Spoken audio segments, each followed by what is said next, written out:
cultura, mas de percepção e de bom senso. Não precisa ser nem de consciência científica. Repito, apenas percepção e bom senso. Discernimento. Olha e enxerga a malandragem, a fajutice, o condicionamento grupal, a doença coletiva, o espírito de manada sendo levado naquela expectação de que eu serei curado. E são curas que não realizam nada.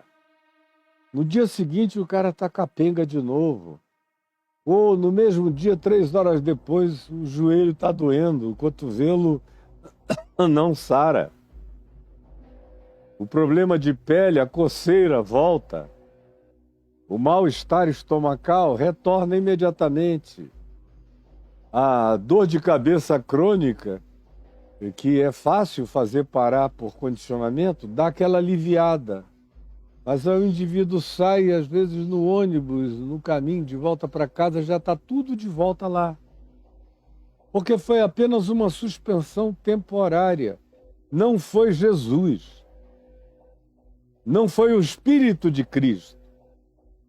Não foi milagre operado pelo Espírito Santo. Não foi verdade. Não foi genuíno. Não foi original. Não foi, na linguagem antiga e cansada, de fato, sobrenatural.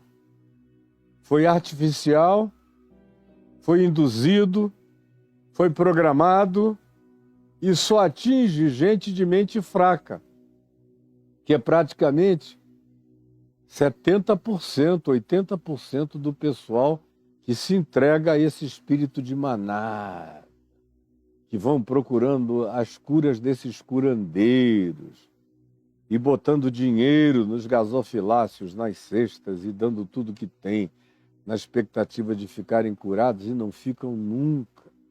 E quando sentem alguma coisa diferente, como eu já disse, é passageiro. Vai retornar tudo outra vez. E frequentemente, não raramente, retorna pior. E pior do que pior. Retorna fazendo o indivíduo não só ter a mesma dor, o mesmo desconforto, o mesmo mal-estar, mas agora na alma instala-se uma profunda descrença. Dizendo que Deus nada. A maioria, todavia, não tem nem essa angústia posterior da descrença.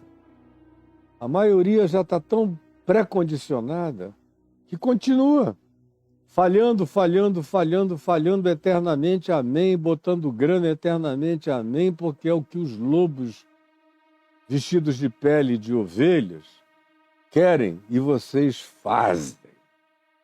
E fazem de maneira dramaticamente patética contra as suas próprias almas. Isso é um lado da história, que enche a internet, que enche os templos, que alcança milhões de seres alienados, ingênuos, condicionados, guiados, levados, gente descerebrada que desaprendeu o bom senso, o discernimento, a razoabilidade e que caiu num negacionismo tão horroroso e religioso que eles descreem da possibilidade das ajudas médico-científicas e apelam para as superstições, para os fetiches, para as falsas promessas, para as barganhas, para as trocas com Deus, supostamente.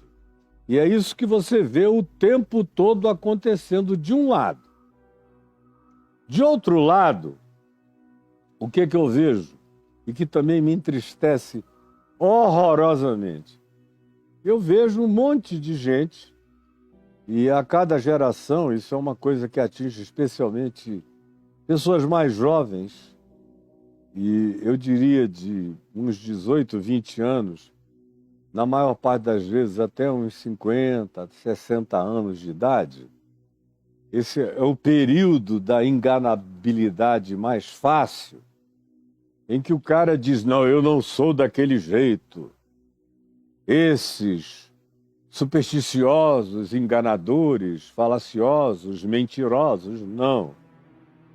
Eu sou estudioso, acadêmico, intelectualizado, leia os teólogos, os pensadores mais importantes, considerados os mais profundos, e quase todos esses pensadores considerados os mais profundos, tanto quanto praticamente todos os acadêmicos considerados os mais interessantes e por isso os mais celebrados, tanto quanto os seus alunos ou aqueles que por eles se mostram sempre e totalmente interessados e bebem das suas fontes a largos sorvos e repetem-nos o tempo todo, o tempo todo, o tempo todo, com fartura de linguagem incompreensível para os seres humanos da média humana, porque todo ser humano precisa entender o que eu digo. Eu não tenho a permissão de dizer o que ninguém vai entender. Só um grupo mínimo, num masturbatório teológico onde ficam falando uns para os outros, os mesmos para eles próprios. E se regozijando como se tivessem iluminado o mundo nessa seita gnóstica de exposição de conhecimentos. E não passa disso. Agora, no meio deles, não há nenhuma ênfase no poder de Deus, nem no conhecimento experiencial, nem tampouco na vivência existencial de Jesus. Para eles, Jesus é um corpo, objeto de estudo, é uma história defunta que sofre autópsia o tempo todo. Mas é um pessoal que não ora, é um pessoal que não tem nenhuma expectação de graça, de intervenção, de milagre, de manifestação de Deus. É só discursividade após discursividade. É reflexão sobre reflexão. É o manifestar de um orgasmo intelectual de uns para com os outros, como eu disse há pouco, é um masturbatório contínuo que não gera nada, não engravida nada, não produz coisa alguma, não faz ninguém conceber, nem traz nada de Cristo à luz, genuinamente na vida das pessoas. Só alimenta a vaidade, só alimenta a arrogância da sabedoria, só alimenta o pseudo-conhecimento.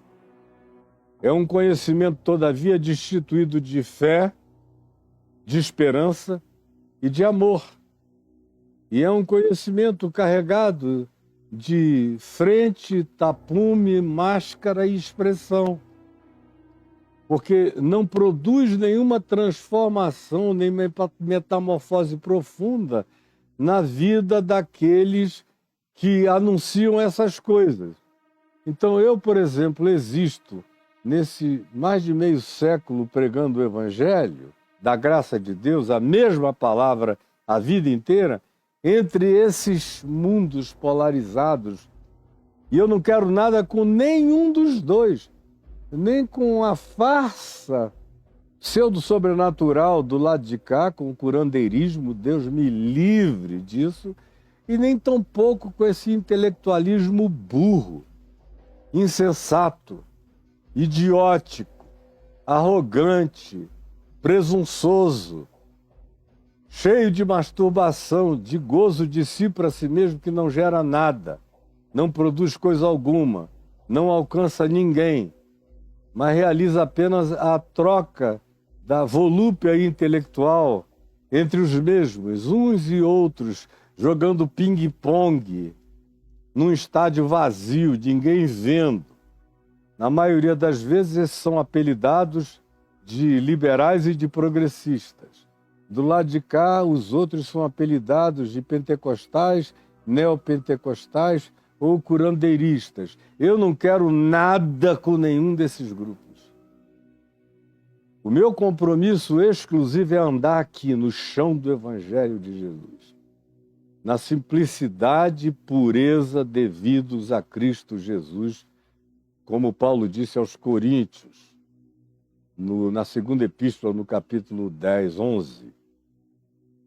Para não acontecer, como ele disse, que assim como a serpente enganou os humanos e os levou a um estado de presunção que a gente encontra em qualquer desses polos e afastou-os da consciência de Deus, assim não aconteça com vocês, disse Paulo, em 2 Coríntios 11. Para que não sejais afastados da pureza e da simplicidade devidos a Cristo Jesus. É na pureza e na simplicidade. É por isso que eu faço o que eu faço e faço como faço, do jeito que faço, com a intenção que faço, com a objetividade que faço, porque eu já vivi o bastante para saber que é só isto que interessa. É só isto que muda a mente, a vida, transforma o ser, dá a você a capacidade e o poder para viver e também aquinhoa você com o recurso de receber, de provar, de experimentar a intervenção de Jesus como manifestação real. Porque uma coisa que, antes de tudo, eu quero que você veja, saiba, creia e entenda, é que Jesus não é um discurso. Tampouco é objeto de análises exegéticas, hermenêuticas, intermináveis, que não fazem nascer nada, que não produzem coisa alguma, que não realizam nenhum milagre na vida, que não trazem nenhuma introjeção do divino para a existência e para o coração, que não realizam coisa alguma que se pareça com o que Jesus fez, com o que Jesus manifestou, com o que Jesus ensinou e praticou. Até o ensino de Jesus, eles têm trilhões de reparos a fazer ao que Jesus disse e de aplicações das quais eles partem das realidades contemporâneas, querendo que Jesus caiba nas interpretações a partir dos pressupostos da contemporaneidade, quando é justamente o oposto. A partir da base fundamental, essencial de Jesus, a pedra angular, inafastável, permanente, de aplicabilidade perene, é que eu tenho que trazer a realidade para se chocar com ela e não tentar fazer adaptações de Jesus a qualquer que seja a expressão de pseudociência da modernidade. Mas o pessoal não entende isso nunca ou não quer entender porque dá trabalho. Tem que se converter. Tem que largar e deixar de mão a superstição fetichista para os que estão desse lado, do curandeirismo, do milagrismo, sem conhecimento, sem entendimento, sem realidade, sem sobrenaturalidade genuína, sem existencialidade sincera, sem prática, sem experiência, sem prova, sem o degustar da graça de Deus em si mesmos, como também desse outro lado, aonde tudo não passa de uma aula de anatomia, de um Cristo morto, adifuntado, que fica sendo aberto em reuniões de suposta manifestação elevada de teologia para examinar o baço, o fígado, o coração, como era a circulação de Jesus, tudo era. Porque esse Cristo de cá não é nada mais a não ser um assunto, a não ser um tema de estudo, a não ser uma variável discursiva e que não produz coisa alguma. Por isso eu não quero nada também, nunca quis, não quero e jamais quererei. Quanto mais velho eu fico, menos eu quero qualquer coisa com este ou com aquele lado e mais eu desejo exclusivamente viver o que Jesus fez, manifestou, ensinou, praticou e me ensina a viver, praticar e ensinar, porque Jesus não passou Passa o céu, passa a terra, mas as palavras dele não passaram. Ele, isso não é chavão, é verdade. É o mesmo ontem, hoje e eternamente. Então, o que eu vou fazer em qualquer dessas falsificações de um lado ou de outro? Que só me tiram do cerne da experiência real de Jesus na minha vida. Porque, como disse Paulo, escrevendo aos Coríntios, quando eu cheguei no meio de vós, eu não me apresentei ostentando sabedoria humana, nem muitos saberes, nem dizendo quantos manuscritos eu li, quanta gente interessante eu ouvi através da boca de Gamaliel, ou no tempo que eu morava em Tarso, onde havia uma das principais universidades do mundo greco-romano e a cultura sobejava e polulava. Ele diz, não foi baseado em nada disso que eu fui até vocês, mas eu cheguei aí em temor, tremor, fraqueza e manifestando o poder de Deus que me habita. É porque não é assim, é porque não é mais assim, é que a gente vê essa Babel horrorosamente desgraçada, tenebrosa, diabólica, cheia de espíritos malignos operando em nome de Jesus de um lado, e cheio do espírito da arrogância, da presunção, da soberba e do espírito de si mesmo, enfatuando o coração desses que se ancoram na sabedoria humana e não no poder de Deus. E um pelo outro, como eu digo a vida inteira, um grupo pelo outro, eu particularmente, não quero troco. Não acho que nenhum deles tem qualquer vantagem. Acho que uns são enganadores e milhões de enganados andam com eles. Outros são auto-enganados e quase ninguém anda com eles, porque ninguém nem entende o que eles estão tentando falar de si para si mesmos e uns para os outros. Isto dito, isto posto, olha o que o texto nos diz, como ele é peremptoriamente prático, como ele nos apresenta Jesus de maneira absolutamente tangível, palpável, real, chocantemente próximo. Chegaram do outro lado, e o contexto antecedente diz que foi depois dele ter andado por sobre as águas, chegaram na outra banda. Nesse lugar também apelidado de Genezaré, na Galiléia. O nome, inclusive, é Genezaré, porque tem a ver com os vínculos todos da Galiléia, onde aportaram. E quando eles puseram os pés para fora do barco, o que é que aconteceu? O povo reconheceu Jesus. O que é uma das coisas mais fundamentais é que o povo reconheça quem é Jesus. O povo saiba o que esperar de Jesus.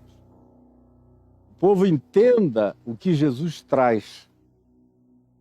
O povo discirna, a priori, o que pode concentrar como expectação para sua própria dor, angústia, agonia, sofrimento, em relação a Jesus, a chegada dele, ao que ele pode realizar em você e por você e na sua vida. O que nenhum desses grupos aos quais eu aludi faz. O primeiro grupo fala muito de Jesus, mas é um fantasma. É uma fantasmagoria. É uma projeção etérea de um Cristo que não passa de um holograma, de promessas mentirosas. E de um outro lado, Jesus é um defunto.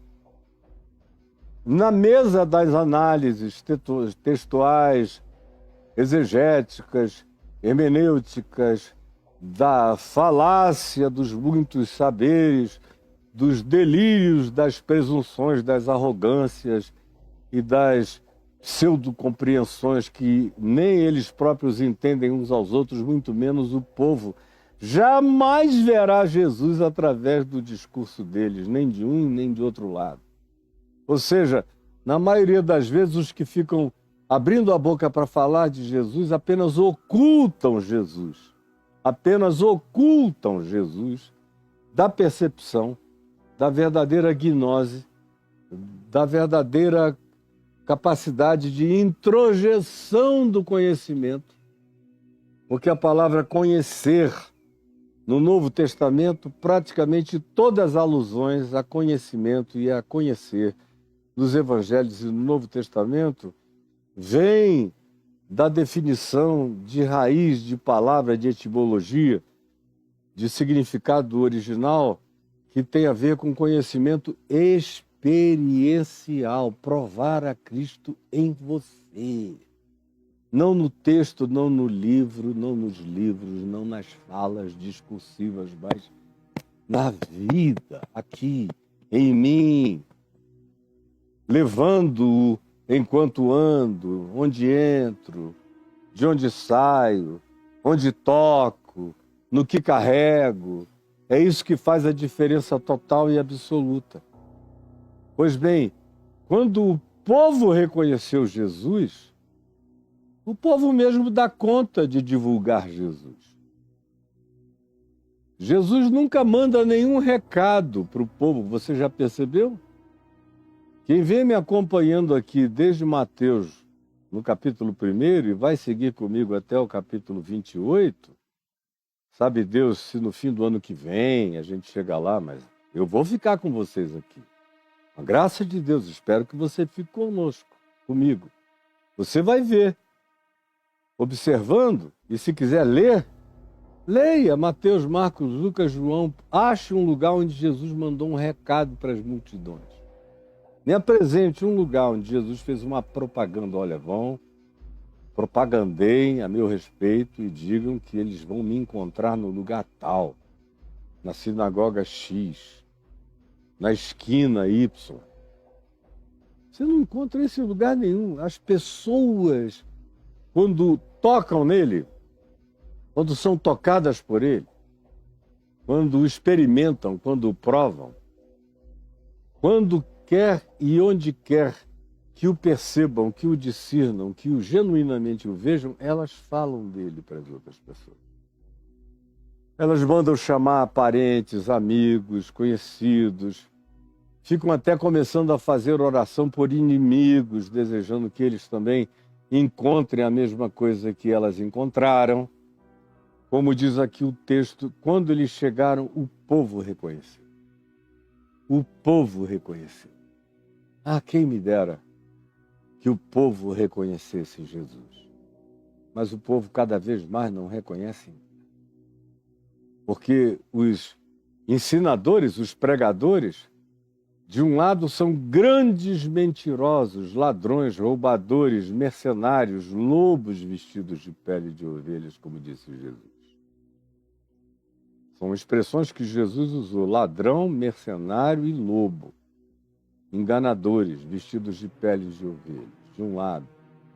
Milagreiros mentirosos.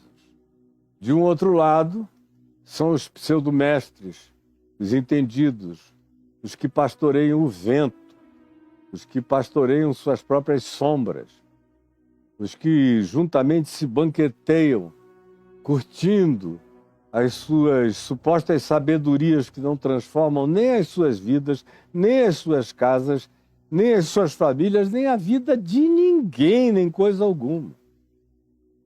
Infelizmente, nós existimos há muito tempo sanduichados por essas perspectivas e muito mais agora, onde esse lado de cá se avoluma como um tsunami enorme, com ondas de altura quilométrica, destruindo e arruinando todas as coisas avassaladoramente, e deste outro lado do intelectualismo é o sepultamento do Cristo defunto nas falas sem vida, sem experiência, sem fé, sem alegria, sem amor, sem efervescência, sem Espírito Santo, sem certeza da presença de Deus, sem coisa alguma a não ser o culto a si mesmo e ao autoconhecimento apreendido para impressionamento dos volúveis, e que são uma quantidade pequena, muito menor do que a do outro grupo. Mas um pelo outro, como eu disse e repito, eu não quero troco. Quando o evangelho, todavia, está sendo praticado, o que acontece é que as pessoas, o povo, começa a reconhecer a Jesus. Eu vejo isso todos os dias da minha vida com Deus, nesses mais de 51 anos, andando e pregando o evangelho da graça de Deus no mundo. Quando o povo começa a reconhecer Jesus, preste atenção em mim, quando o povo começa a reconhecer Jesus, ele mesmo começa a chamar o seu próximo para junto dessa luz, ou para debaixo do aconchego dessa sombra, ou para esse refúgio, ou para esse lugar de graça, de acolhimento, de cura, de misericórdia. O povo, todavia, precisa reconhecer Jesus. E o texto prossegue dizendo, e percorrendo Jesus e os seus discípulos aquela região, que não era uma região enorme, mas era salpicada de pequenas aldeias, de pequenos grupamentos humanos, de cidades mínimas, mas havia um grande pulular de vivência humana naquela região norte do Mar da Galileia.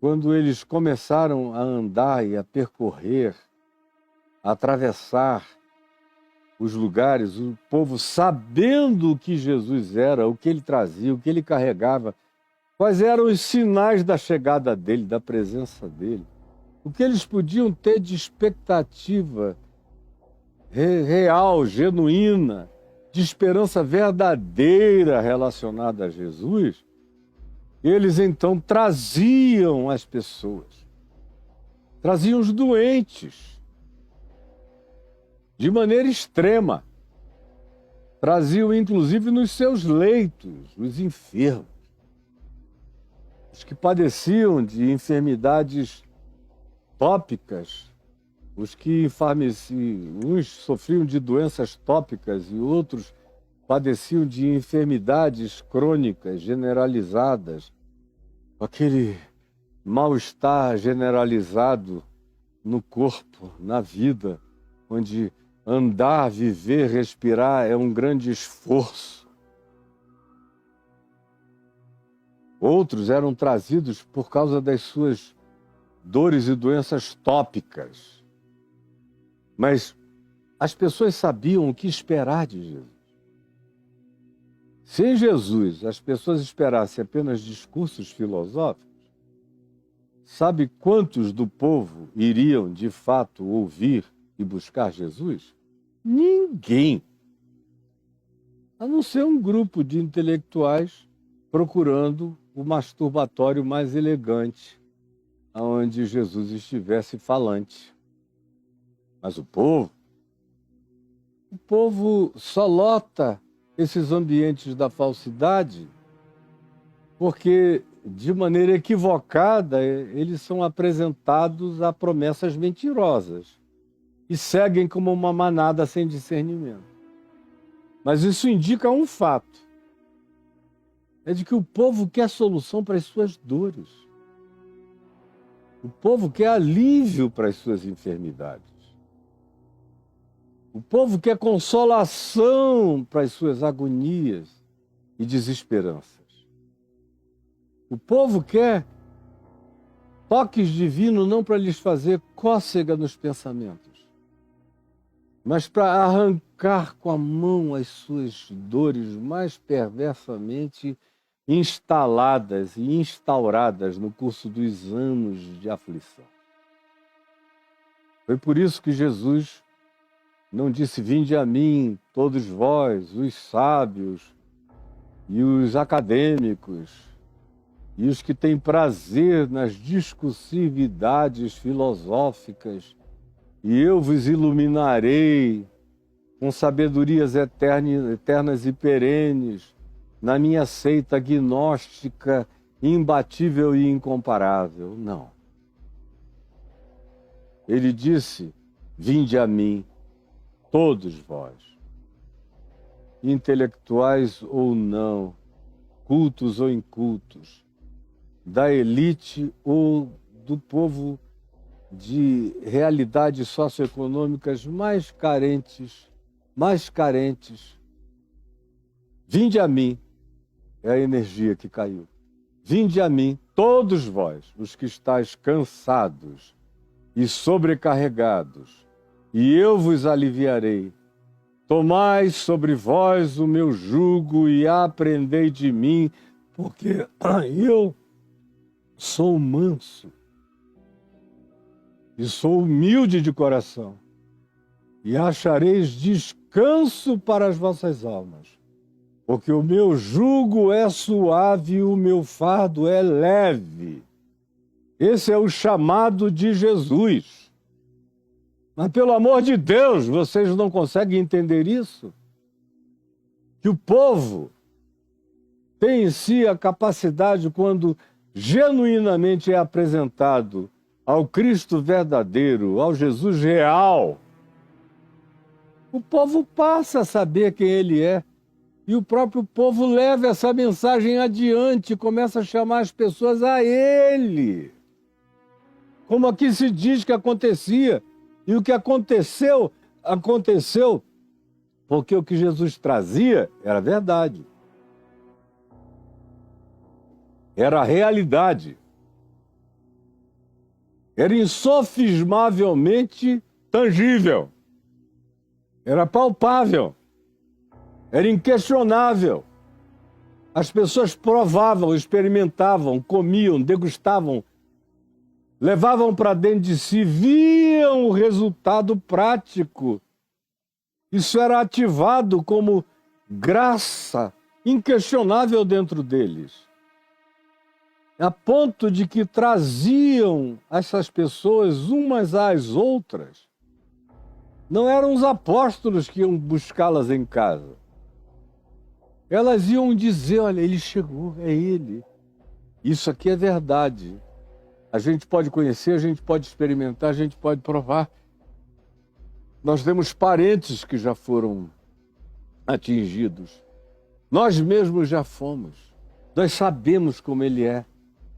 Nós sabemos que ele não discursa, ele faz. E o que ele ensina é para ser praticável. E a prática do que ele ensina é transformadora. Altera, transformoseia tudo, metamorfoseia tudo. É real, é tangível, é operacional.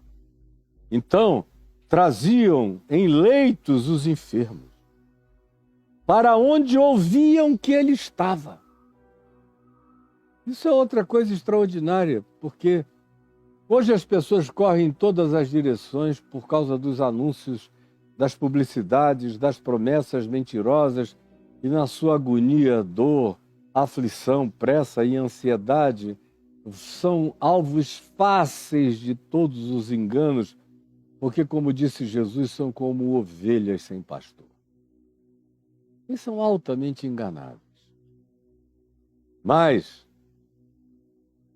o que altera mesmo a vida, a sociedade, o ambiente, a aldeia, a cidade, a polis, a experiência humana, a família, é quando as pessoas começam a contar umas para as outras acerca do verdadeiro e genuíno Evangelho de Jesus e de Jesus vivo, validando, corroborando o ensino honesto, sincero, carregado de fé, de prática, operando pelo amor na vida daquele que fala e com potencial extraordinário e insofismável de se tornar realidade na vida de todos aqueles que ouvem e se aproximam, e veem e tocam.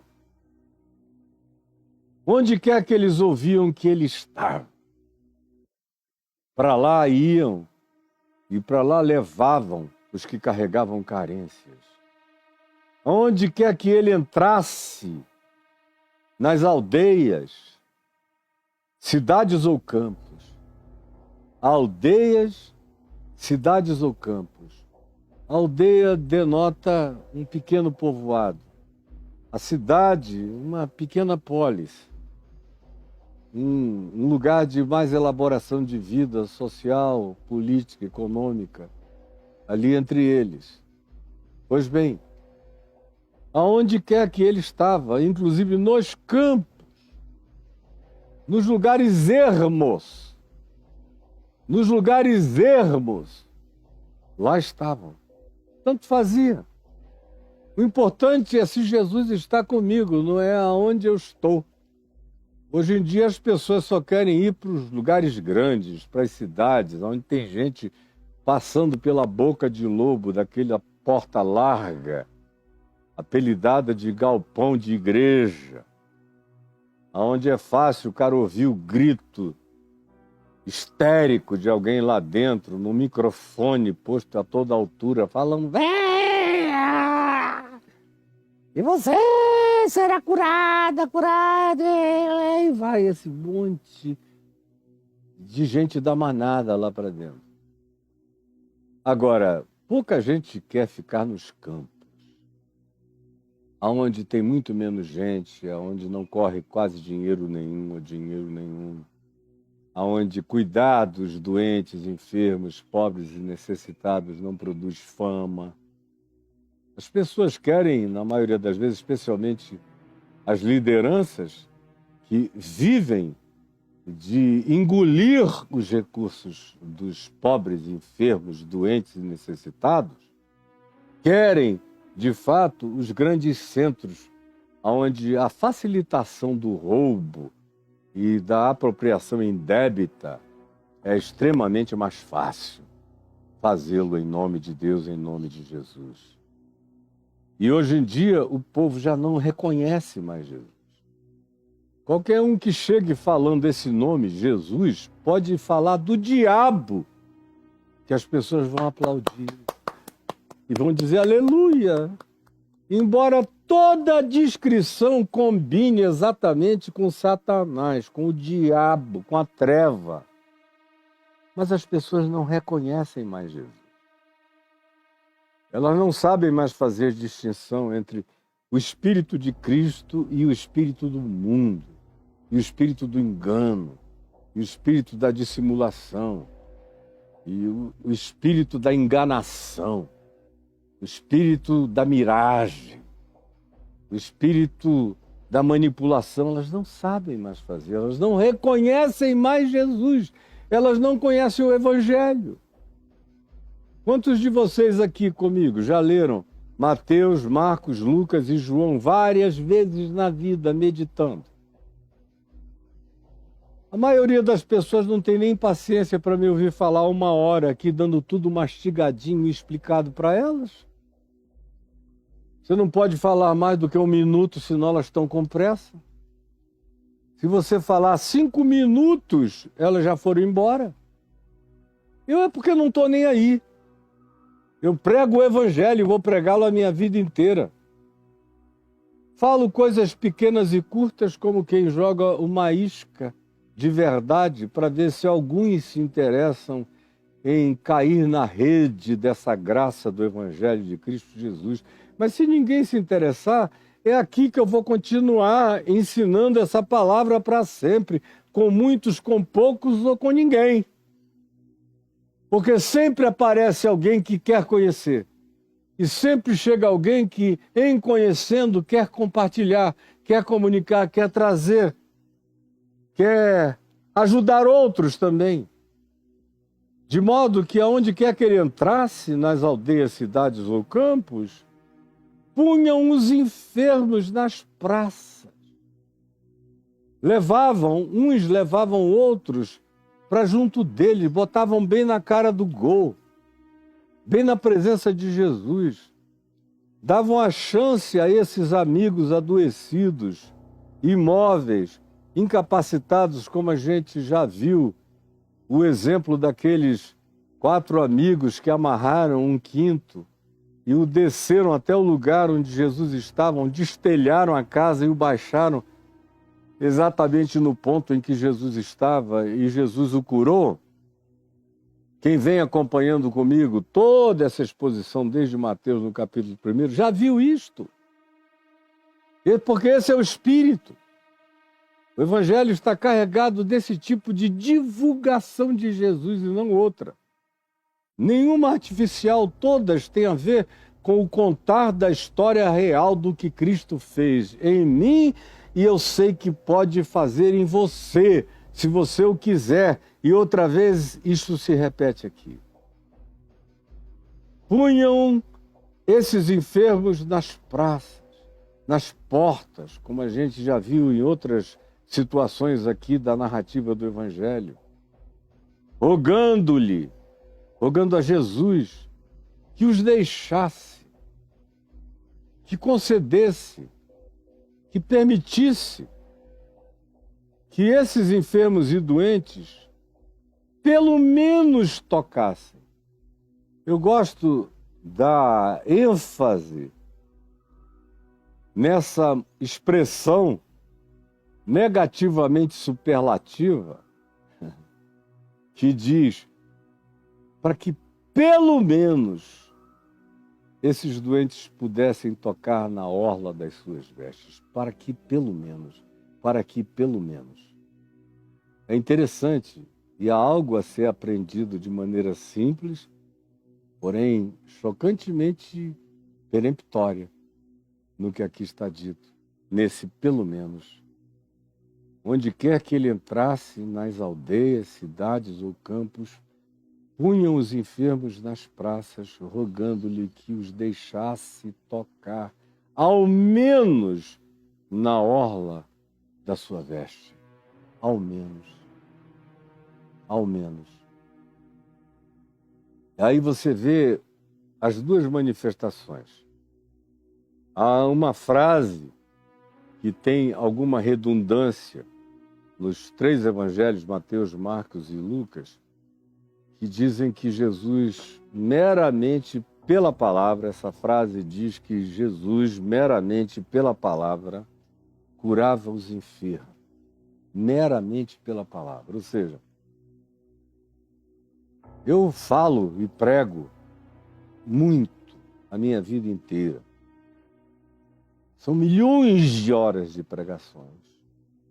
Você enfileirasse todos os dias desses 51 anos, e ano que vem 52 anos, pregando esse mesmo Evangelho da graça de Deus, seriam anos e anos e anos de fala contínua.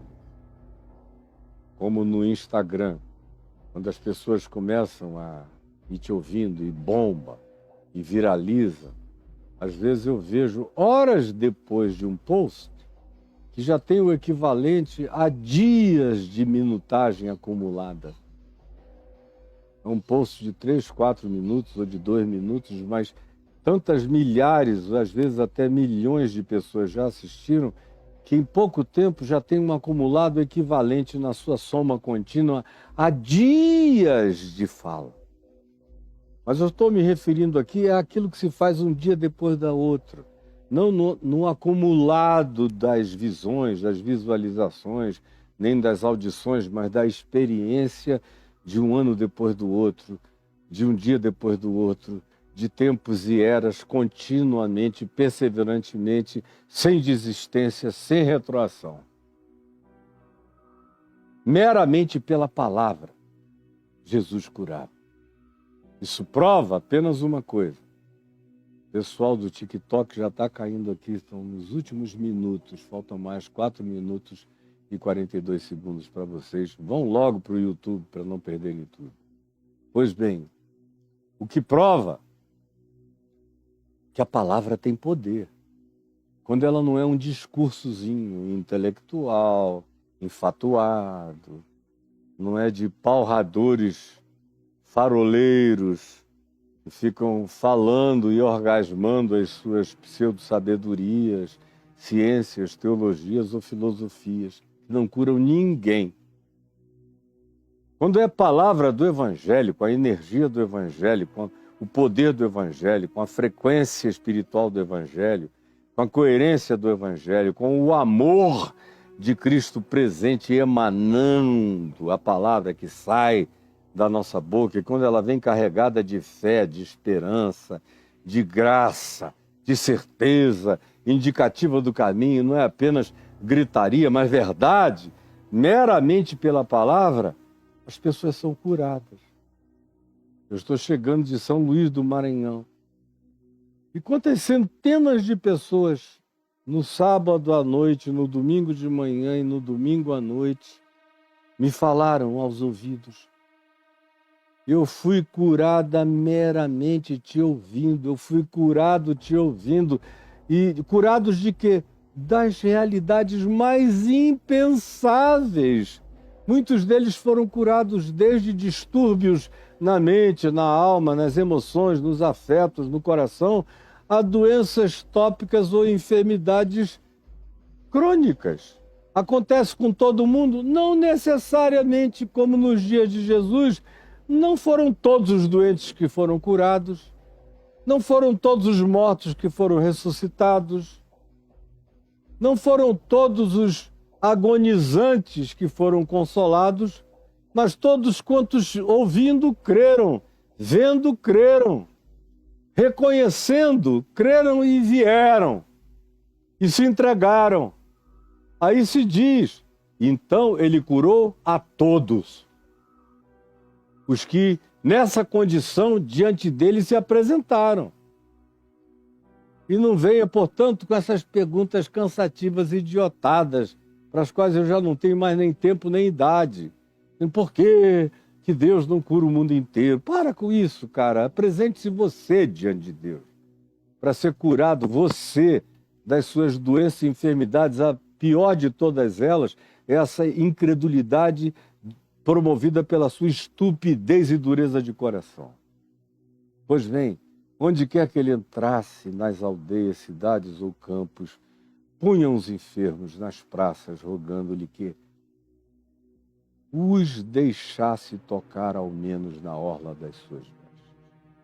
Aí eu disse que, de um lado, a gente tem a recorrência da frase que diz: e foram curados, e Jesus os curava, e Jesus curava meramente pela palavra. Quando a palavra é, como eu descrevi há pouco. Do outro lado, a gente tem essas outras pessoinhas com mais dificuldade de compreensão, de entendimento, com mais limitação cognitiva, com um pouco mais